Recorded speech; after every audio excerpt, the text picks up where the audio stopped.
Visão Global com o Major-General Isidro de Moraes Pereira. Senhor Major-General, boa tarde. Assinala-se hoje um mês do início deste conflito. Que balanço é possível fazer? É um dia em que marca a entrada dos Houthis na guerra. Sim. Um mês depois. Muito boa tarde, João, e aos seus telespectadores que nos têm acompanhado durante esta maratona, esta grande maratona. Bom, 4 semanas, um mês, melhor dizendo, um mês. Donald Trump, no início desta guerra, a que ele não gosta de chamar propriamente guerra...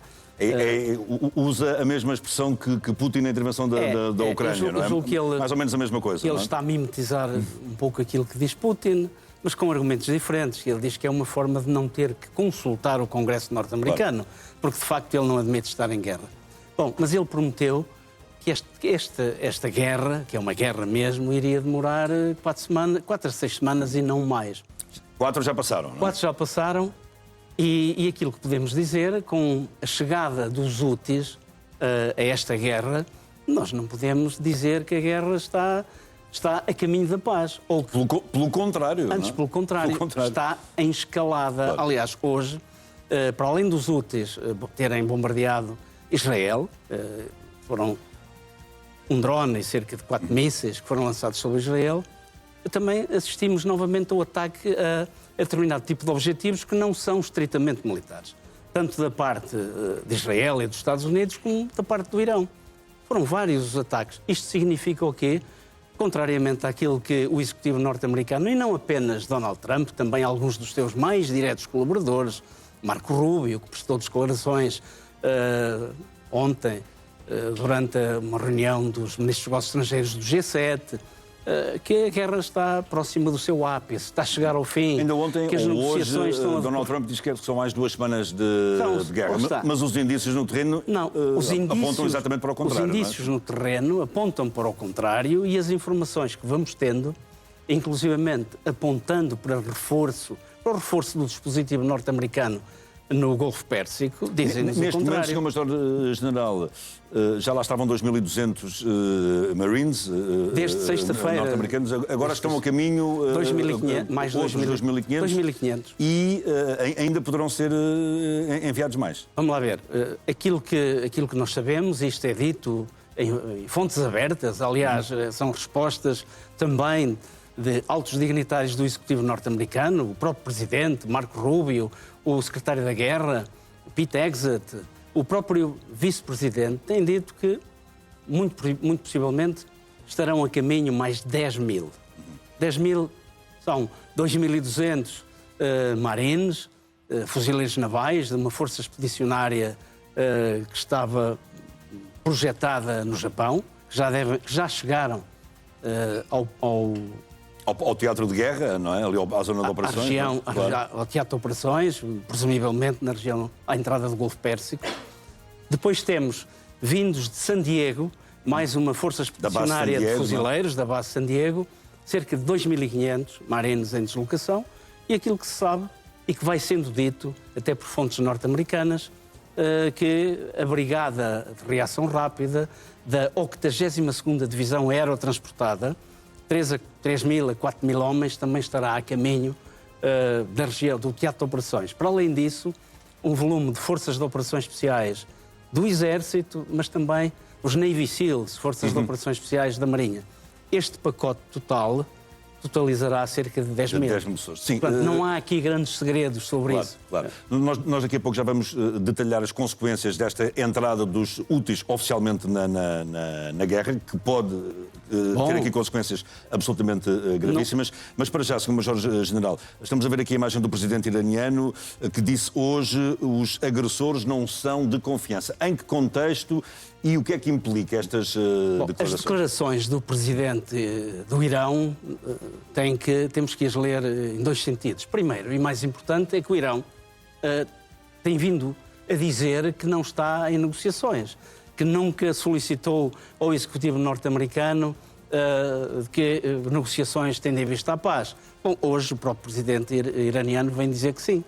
Porque ele próprio diz... Reconheceu implicitamente. Reconheceu implicitamente quando diz, durante este período em que estamos a tentar aproximar-nos e a negociar a paz, os Estados Unidos e Israel têm levado a cabo assassinatos seletivos de altas individualidades políticas e militares do Irão e já estão a atacar novamente fontes de energia, fontes de produção de energia no Irão. Portanto, não são confiáveis, não podemos confiar nesta gente. Bem, o outro aspecto é o presidente do Irão a justificar os ataques que levou a cabo hoje, que visaram objetivos não propriamente militares. Que não são não militares. apenas sobre Israel. Israel é agora o país mais batido, claramente, já não são os Emirados Árabes Unidos, iremos ver isso de forma gráfica também, os seus telespectadores terão oportunidade de o ver, mas também os ataques também noutros países da Península Arábica. Claro. Designadamente a Arábia Saudita. Sim, e nós mais à frente já vamos ver isso com mais Portanto, também detalhe. a justificá-los. É Agora, de alguma forma Israel atacou também ontem, acho que foi ontem. Foi. Estamos a ver agora aqui esta imagem. 2 locais importantíssimos do programa nuclear iraniano. Fundamentalmente. Israel e os Estados Unidos, não é? Sim, terá sido um ataque conjunto, mas não é? a informação que temos é que terá sido a Força Aérea Israelita. Eventualmente até poderão ter sido as duas forças aéreas. Ou pelo menos os Estados Unidos também terão ajudado na partilha de informação, não é? Enfim, é o que tem feito desde o início do conflito. O que é que fazem estes 2 locais e porquê é que são importantes? Um deles é um local onde é processado o conhecido Yellow Cake, que é o minério de urânio para ser tratado e ser centrifugado para se transformar no metal que é o urânio, que depois é enriquecido para poder servir de combustível para as centrais nucleares. Se ele for enriquecido, digamos, a 3,8%, e quando se diz 3,8% é 3,8% do urânio é o isótopo 235, que é o que é radioativo e é físsil. Portanto, é uma central de transformação do Yellow Cake e outra de produção de trítio, ou de água pesada. A água pesada é muito importante para ser o moderador, o travão digamos, quando há reatores, por exemplo, de piscina, eles são arrefecidos com água pesada. O que é a água pesada? A água é H2O, é oxigênio mais hidrogênio. Só que o hidrogênio tem 3 isótopos. Tem o prótio, que tem um próton e um neutrão. Tem o deutério, que é utilizado para a produção de bombas termonucleares, que são as bombas mais potentes que há conhecimento. E é o trítio, que tem 3 neutrões no núcleo e é mais pesado. A água constituída por oxigênio e o isótopo de trítio é água pesada e que serve para desacelerar as reações em cadeia de determinado tipo de reatores. E foram esses 2 locais específicos que os israelitas que ainda estavam a funcionar, que os israelitas destruíram e que são peças importantes do programa nuclear. Agora, na próxima imagem, Sr. Major-General, vamos ver aqui a imagem de uma aeronave que terá sido destruída por ataques iranianos a uma base, à base aérea de Prince Sultan, da Arábia Saudita, que danificaram. É um avião espião, não sei se posso utilizar assim esta É a maior base. E houve feridos, soldados norte-americanos.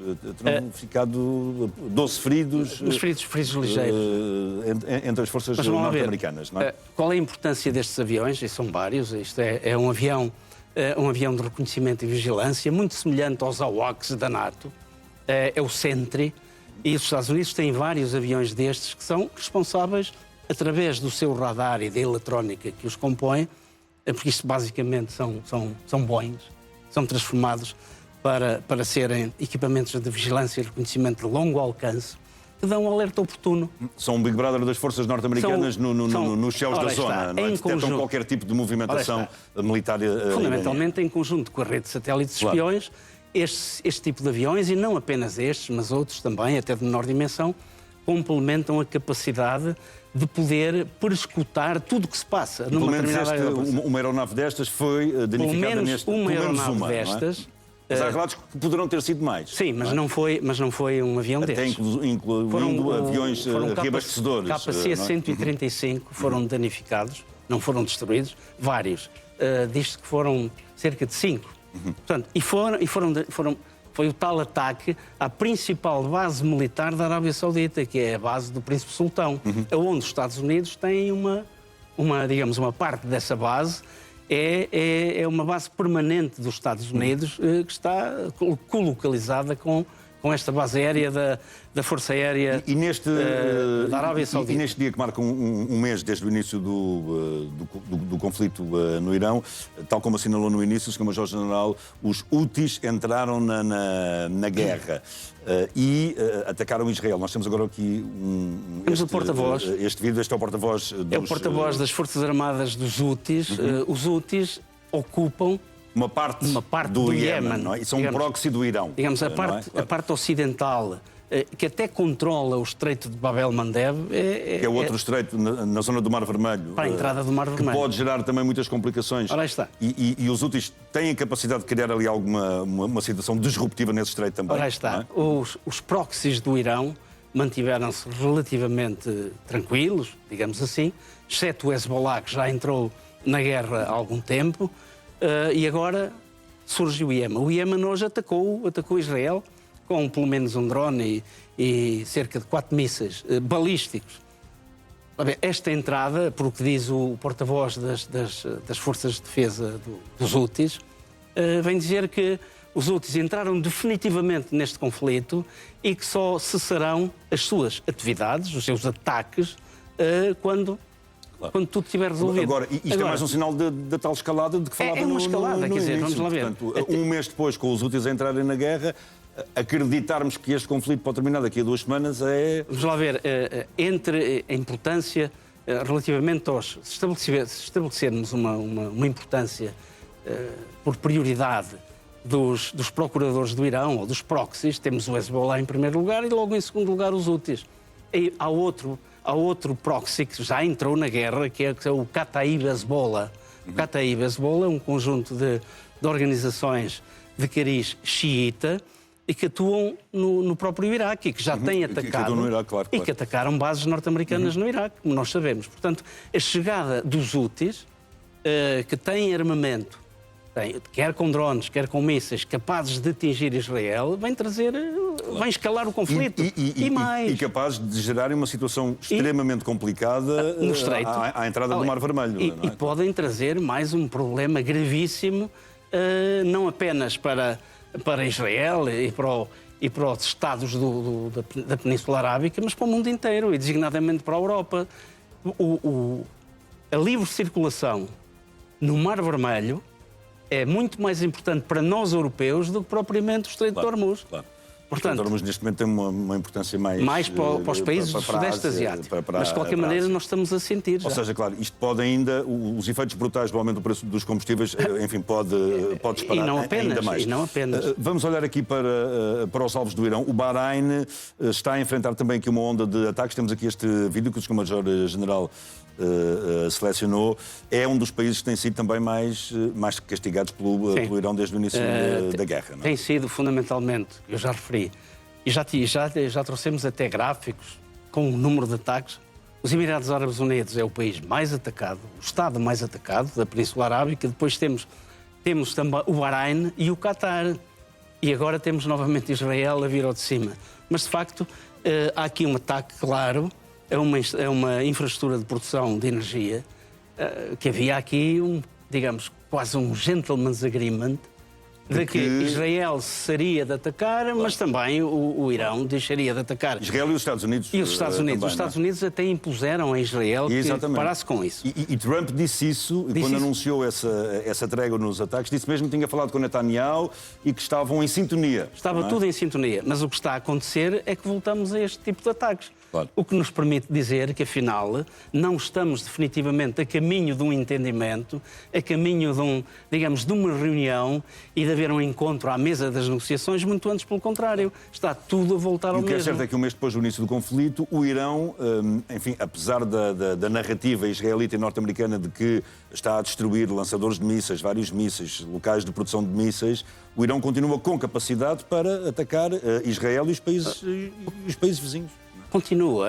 Começamos a ver. Aliás, nós até teremos oportunidade de ver, em termos num gráfico, finalmente, contrariamente ao que tem dito o presidente norte-americano, que tem dito à boca cheia de que 90% da capacidade de disparar mísseis e dos seus lançadores já está destruída, praticamente obliterada, digamos assim, estou a utilizar termos do próprio presidente Donald Trump.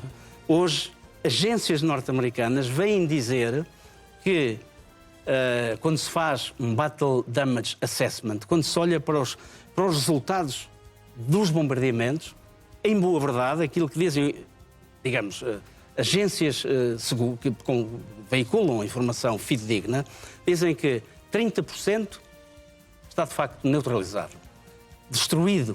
Outros 30% estão danificados. E há outros 30% que ainda estão. Mas já vamos ver essa informação mais à frente num gráfico. Já vamos ver. E é por isso mesmo que o Irão continua a ser capaz de levar a cabo este tipo de bombardeamento. Aqui estamos a ver um ataque ao Bahrein, mas não só. Agora vamos ver um ataque ao porto de Salalah, em Oman, que foi atingido pelo menos por dois drones. Não é? E é um local onde, enfim, há aqui também armazenamento de petróleo. Aqui vamos lá ver. Curiosamente, este porto já está para sul do próprio Estreito de Hormuz. Portanto, mas é um porto importantíssimo para Oman. E, de facto, curiosamente, o Oman tem sido um dos estados menos atacados, porque Oman tem tido uma posição, desde o início, de se opor a este tipo de intervenção, de não apoiar de forma clara. Foi um mediador das negociações. Foi um mediador, não é? tentou pôr água na fervura, mas mesmo assim, o Oman está a ser atacado. Quer dizer, isto é uma política de terra queimada? Completamente. Era exatamente a expressão que eu tinha na ponta da língua. É uma política de terra queimada, de criar o caos na Península Arábica, e criando o caos na Península Arábica, bom, quer dizer, nem o petróleo, que é grande parte do petróleo que o mundo consome, é produzido nesta região. O gás natural liquefeito, sendo o Qatar um dos maiores exportadores do mundo, quer dizer, isto vai ter, naturalmente, implicações a nível global. E toda esta estratégia foi devidamente pensada por o Ayatollah Khamenei antes de morrer. E até agora está a ser cumprida à risca. Está a ser cumprida à risca, que é... Independentemente de 30 dias de ataques consecutivos. Mesmo agora, a vinda dos próprios úteis para a contenda é para aumentar, é para pôr essa estratégia na sua máxima amplitude. Que é para quê? Que é para o mundo pressionar os Estados Unidos para terminarem com isto, que era uma forma do Irão sair bem desta contenda.